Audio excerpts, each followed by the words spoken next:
Happy New Year from everyone here at thedistortedreality.com, and welcome to our New Year's edition of Fright Fest Theater, where we will be screening Terror Train, starring Ben Johnson and Jamie Lee Curtis, and we will be screening New Year's Evil, starring Kip Nivens. Hope you enjoy.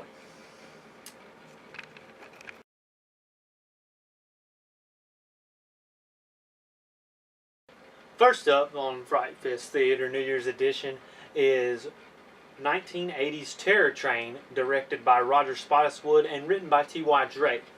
It stars Ben Johnson, who you may recognize from The Town That Dreaded Sundown, Jamie Lee Curtis, the Scream Queen, Hart Bachner of Die Hard fame, you may recognize him as Ellis, and the magician David Copperfield. It follows a college New Year's Eve party on a train, of course, and these college kids, they may or may not have 3 years ago, a previous college party, played a very cruel and very unusual prank that went horribly wrong, involving a corpse and a crazy person. Terror Train is one of those very widely panned by critics, just decimated by critics, slasher films, but it's also one of the most fun you're going to watch. It has a decent body count, but does not rely on gore. Yeah, there's some blood, but it's mostly suspense. And the killer uses a technique for his masks that I haven't seen before or since, so it's got some originality to it. It does take some thematic elements from Halloween and Black Christmas, which, if you're going to take thematic elements from any slasher film, those two are pretty good to base your work off of. It doesn't steal so much and keeps enough of its own identity to make Terror Train a slasher classic. And I hope you enjoy it as much as we enjoyed watching it.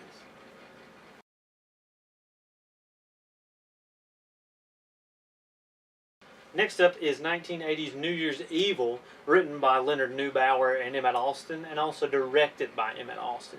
It stars Roz Kelly from Happy Days and Kip Niven from, he's really only had a few major parts, one of which he was in Magnum Force as one of the cops that was riding around with their own brand of Magnum Justice. New Year's Evil is different. It is part of the slasher boom. It's definitely a slasher movie. Definitely involves a psychopathic killer. But early on in the movie, the killer's revealed to you automatically. There's no real mystery there. You're just standing there wondering, why is he doing these things, and why is he so charismatic? Yes, this killer is very charismatic. He's one of the few highlights of the film. The soundtrack is hit and miss, but it's still pretty entertaining, even if it's just one of those that you want to laugh at. It does have some interesting kills. It does have some very spooky moments, and it does have a pretty creepy mask toward the end of the film, even though most of the film, killer's not wearing a mask. Like I said, no real shocker as to who the killer is. There is a strange subplot involving some bikers and a drive-in when things aren't going to plan. It does have a few interesting twists and turns, making it not as predictable. And the killer's motive, although not the most original motive, is not something that was very predictable either. New Year's Evil and Terror Train are two of the only slasher films, if not the only slasher film, set on New Year's, and they both came out within months of each other in 1980. Terror Train coming out first and definitely outperformed New Year's Evil, and this may be the reason that it did so. Fun little fact about New Year's Evil: it features a very early film called a splatter film that some of these led to slasher films, called Blood Feast. Be on the lookout for that. And hope you enjoy New Year's Evil. If you do, let me know what you liked about it and what you didn't like about it. I'm going to say the latter is going to be a longer list than the former.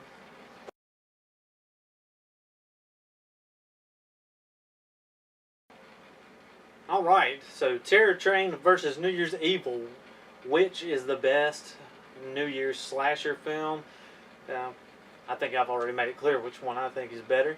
But be sure to comment on our Facebook page or our Instagram post for these. Let us know which one you think is superior. Which one you like more? Did you like either of them? Did Jamie Lee Curtis outshine Roz Kelly? Yeah, that's a pretty rhetorical question. Anyway, be sure to like and subscribe to our YouTube channel. Like this video on Facebook. Share. Like our Facebook page. Be sure to visit thedistortedreality.com, as both reviews will go online after each movie concludes. The first film will start at 8 p.m. and the second will start at 10. Be sure and comment and start a discussion. We would love to hear what you're thinking of the movie. We'd love for you to watch this right along with us.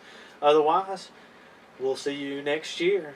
And for our first Fright Fest Theater of 2018, we will be watching not one, not two, but all 4 Fright Night films, and we would love for you to join us in that, especially for the first 2 Fright Nights and the remake.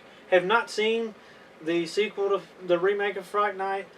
Heard it's just pretty much another remake of Fright Night, even though it's called Fright Night Part 2, but we'll be glad to check that out, and I'm looking forward to it. Until